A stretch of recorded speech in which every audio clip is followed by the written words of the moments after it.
What's good? It's Wrestle Kingdom here, and today I will be discussing my NXT Stand and Deliver predictions. This upcoming Saturday, the biggest show of the year, we're going to be discussing all seven matches, who I think would win, but we're going to get straight into it. The first match, which I'm assuming is going to be the opener match because this match did get thrown in last minute, was Shawn Spears versus Joe Gacy.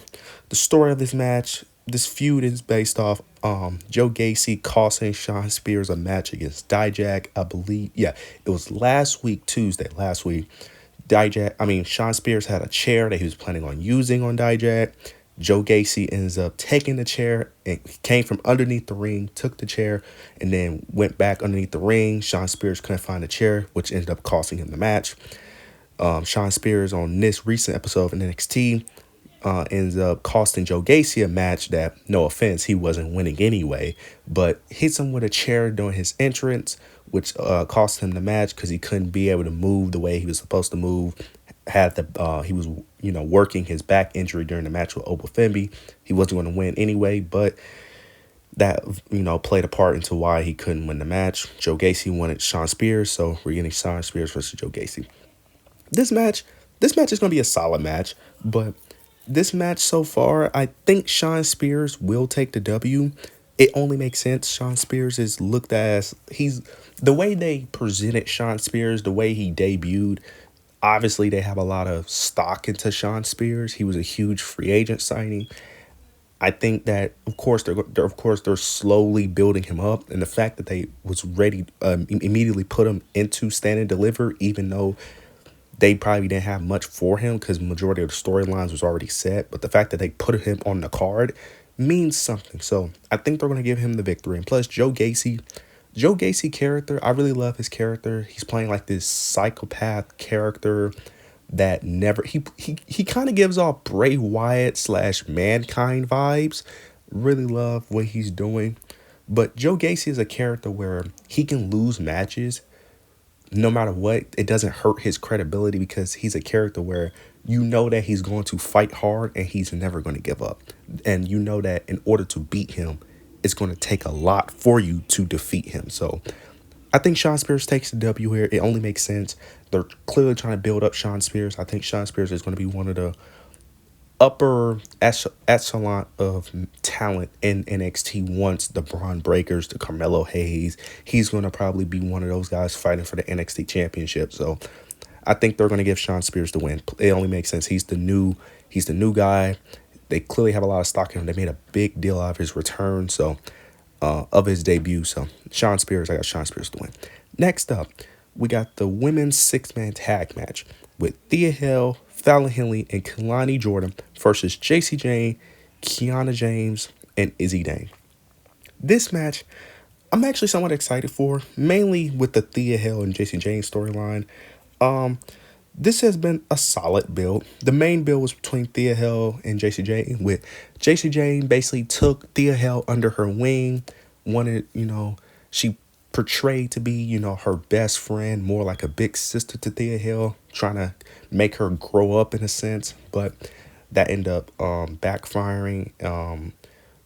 Recently Thea Hale ended up, technically speaking, Jacy Jayne turned on Thea Hale first, would eventually Jacy Jayne end up turning on Thea Hale because Jacy Jayne basically said she kind of got tired of feeling like a babysitter. But plus, on a recent episode of NXT, she recently said that she was never her friend. She just pretended to be her friend to basically gain the spotlight, to gain the attention that she wanted, that she never should have lost.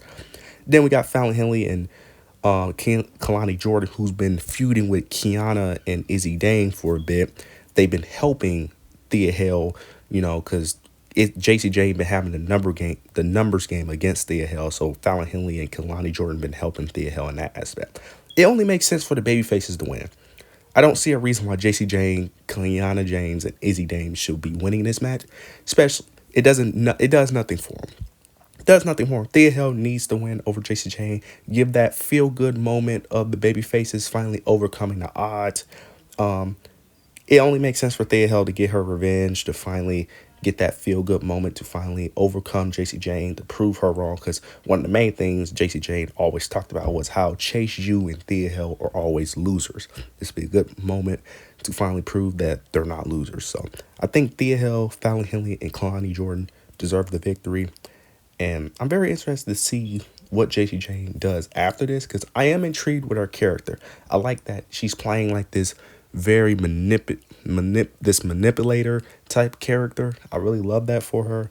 Very interested to see. I think this would be a solid match. I like Fallon Henley a lot. I like Kehlani Jordan in ring work. I think this would be a solid match. But yeah, the babyfaces should win this match. Next up, I think the next match we have Bron Breakker, Baron Corbin versus Nathan and Axel for the for the NXT tag team titles. This one honestly could go either way. Me personally, I think you give it to Nathan and Axiom.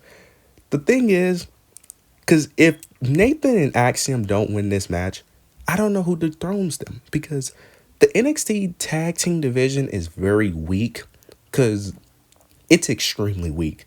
Like, the only other tag team that is even strong is Chase U, really, but they've been kind of pushing the whole singles thing a little bit with Duke Hudson a little bit, but and then the only other tag team I could, like, there's really not many tag teams that can really dethrone Baron Corbin and Bron Breakker. And I think this is a perfect time to have them lose, mainly because Bron Breakker did recently sign to SmackDown. And I think after WrestleMania, Bron Breakker should be more of a full-time SmackDown member. I don't think he should be going back and forth between shows. I think after WrestleMania, they should fully focus on Bron Breakker breaking out into a star on the main roster. So I think this is the perfect time to have them lose. I think it's perfect time to have them lose, and I think Nathan and Axel will be perfect for the role of the tag champions. They're very high flying, very fast paced. They're going to put on banger matches. Plus, you're giving it to another NXT full time. Well, Bron Breakker has been full time on NXT. He hasn't really missed a show, but give it to a tag team that's going to be there. You don't have to worry about them, between brands. I really think this is the perfect time, because Bron Breakker, he doesn't need this. He doesn't need this. There's really no need for him to still be on NXT. And I really love Bron Breakker. I really want to see what he does on the main roster. But I think this is the way to get him out of NXT, get him towards, fully on the main roster. Nathan Axel, I'm picking them to win the NXT tag team titles. Next up, we got the North American Championship, the triple threat match between Dijak, Josh Bridge, and Oba Femi. This has been an okay feud. It's not really a feud. It's just three guys who just want the championship. They really don't have no real hatred or real personal beef with each other. It's just, I deserve to be champion, and I'm going to beat you. That's really what this story is. They've been doing the solos run with Josh Briggs ever since they broke apart their little faction or group with I forgot the guy's name. His name is Brooks Jensen. That's his name. When he broke up from Brooks Jensen and Fallon Henley, he's been doing his solo run. They're building him up. And then Dijak is just amazing. Dijak needs a championship. Dijak needs a North American, and he needs a championship. He is so good. I love Dijak. He's one of my favorites at NXT. And Oba Femi is just a dominant force, very reminiscent. He's basically playing that Brock Lesnar, Bobby Lashley, Bron Breakker-esque character of just being this dominant force no one can stop. But, and I'm being honest, as much as I love Dijak, I wouldn't be mad if he won. Oba Femi is winning this. Oba Femi is going to go on a year-long reign. I'm calling it now. He's going on a long championship reign. He's not losing to anybody. No one is on the level of Oba Femi, and no one deserves to defeat Oba Femi. I really love Oba Femi. He's really won me over a lot. I love his, because typically characters like him, I typically don't like, because I feel like they're just too one-dimensional. Plus, typically, they're not that good in the ring, and typically they can't talk, but Oba Femi has the full package. Oba Femi can wrestle. He's more agile than I give him credit for, and he can actually talk on the microphone. I love Oba Femi. I love his championship reign so far. He's going to have a long title reign. He's holding this bare minimum 6 months, but I think he's going to hold it for a year. But yeah, Oba Femi is the obvious winner here.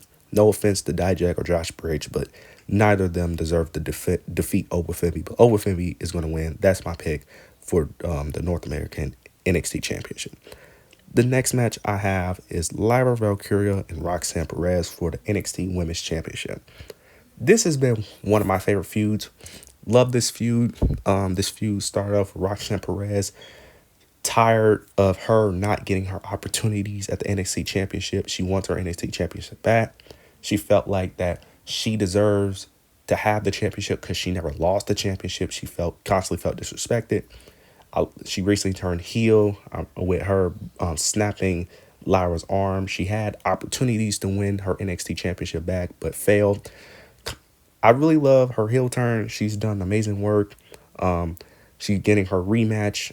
Yeah, this is their second time facing because she faced Lyra at Vengeance Day, but Lola Vice cashed in her breakout tournament contract, which made it to a triple threat, which is which is the reason why she lost, the reason why she said that she's not champion.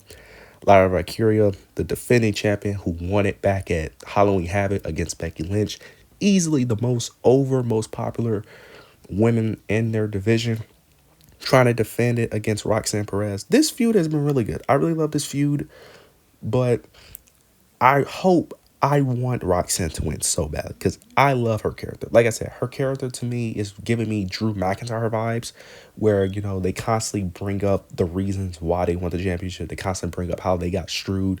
Like when Drew McIntyre constantly brings up how when he won the championship, he never got the chance to win it in front of fans because he won it during the COVID mania, and then when he finally got the chance to win the championship again, he got screwed over by the Bloodline. Roxanne Perez, not the exact same, but she brings up how when she won the NXT championship, she never was able to maintain it or keep it because of the injury, how she never lost the championship. She had to give it up.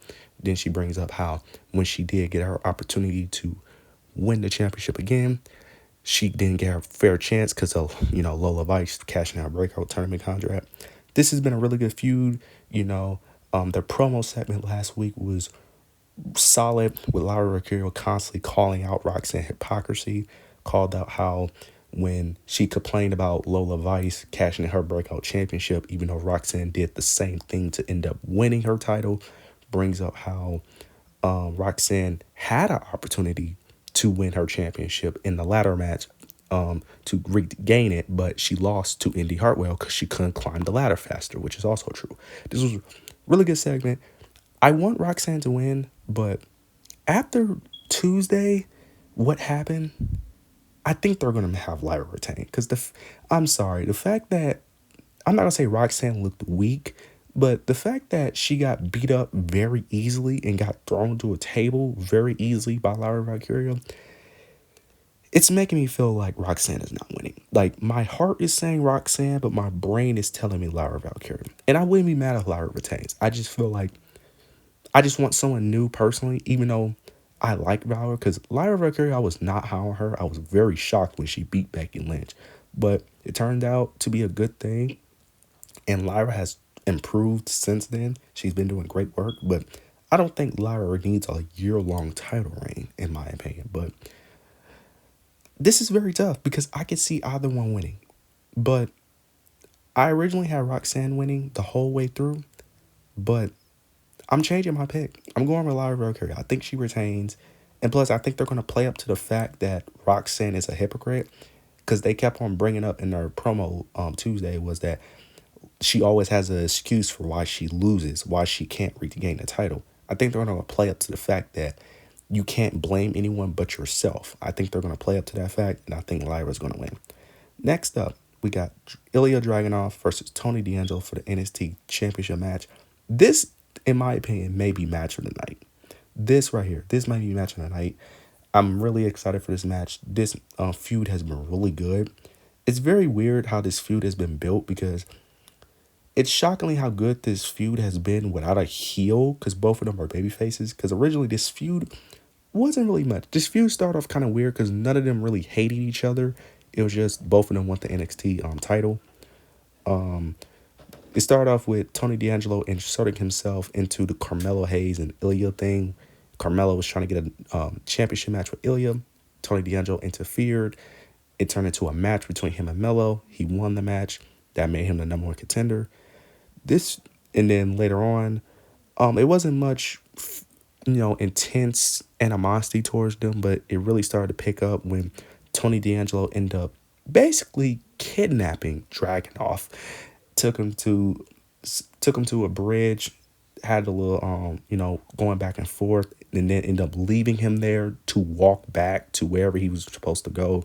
Then on this recent episode of NXT, him inviting him to dinner, him basically he didn't really torment him, but he basically, I can't really explain it, but with him basically he kind of sunned Ilya Dragunov a bit, because the whole mafia boss, him being the Don of NXT, I really love this gimmick.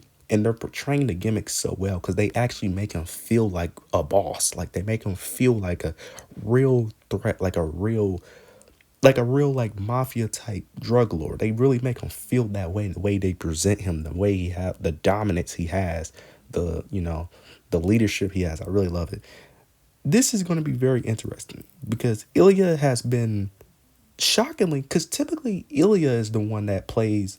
I wouldn't say the mind games, but typically Ilya is the one that typically has the advantage and typically looked at as the more dominant one in each and one of his feuds.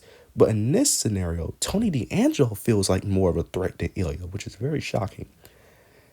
I don't know if I want Tony D'Angelo to win his match, but I don't know because I think they're going to have Ilya hold the title for a while because I don't think they're going to call him up to the main roster. Even though he should be on the main roster, I don't think they're going to call him up because I still think Trick Williams is the one that's going to dethrone Ilya Dragunov.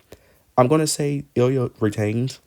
I want Tony D'Angelo to win, but I don't see it. This has been a really good feud. Really excited for this match, but I think Ilya retains. As much as I would love to, because that would be a good way to send him off to the main roster, but I still think Trick Williams is going to be the guy to dethrone Ilya Dragunov. But I wouldn't be mad, and I would be a little surprised if Tony D'Angelo wins, but I think Ilya retains it. The last match we have, which is going to be the main event, is Trick Williams versus Carmelo Hayes. This has been a really good rivalry, a really good feud. This has been fuming for months. You have the story of the rising star Trick Williams, and then you have the star of the guy who's already established, Carmelo Hayes. Carmelo being jealous of Trick of his recent rise. Melo jealous of Trick potentially taking his shine. Mad that he's eventually breaking out of his shell. Melo constantly saying that he's always going to be his sidekick. Trick Williams want to break out of that and stop. Don't want to be a sidekick no more. He want to be his own man. This has been a really good feud, really good, slow burning feud, but I'm obviously going with Trick Williams here. Trick Williams has to get the W. This is Carmelo Hayes, very similar to Bron Breakker, where he hasn't signed to anybody, but they've been doing slight teases of him signing, and I think this is just the moment of the passing of the torch. Trick Williams obviously is going to be the man in NXT. He's obviously the most popular and the hottest NXT superstar there. He's going to be the one that's going to carry NXT once Melo is gone. I think this is the way they bring Melo to the main roster. Melo is going to pass the torch to Trick. And I think Trick Williams has to get the victory. The good feel-good story. Plus, it's in the main event. They're going to give that feel-good moment to Trick Williams. And plus, that crowd is going to be electric when he wins. The whoop that Trick chant is going to be electric in that crowd when Trick Williams wins. But it only makes sense for Trick Williams to win. I'm very excited. This match is going to be amazing. Originally, I thought this was going to be for the NXT Championship. Kind of happy it's not because it doesn't need it. But this has been a really good feud. Really excited. But Trick Williams is the obvious pick. He has to win this feud. It doesn't make sense for Melo to win. Melo has nothing left to do in NXT. He doesn't need this. This is going to be a passing of the torch moment. Really excited for this feud. But Trick Williams is going to take the W. But what do you guys think? What are your thoughts and opinions? Who do you guys have winning? Leave your predictions down below. Are you excited for this pay-per-view? This is a really good card. Every match has some level of importance. Every match, whether it's not for a title or for a title, every match feels important. The only match that I would say doesn't have much importance is Shawn Spears and Joe Gacy, but I understand why they put that on the card. But what do you guys think of NXT Stand and Deliver? What you expect? Leave your thoughts and opinions. Make sure you like, comment, and subscribe. And yeah, that's it.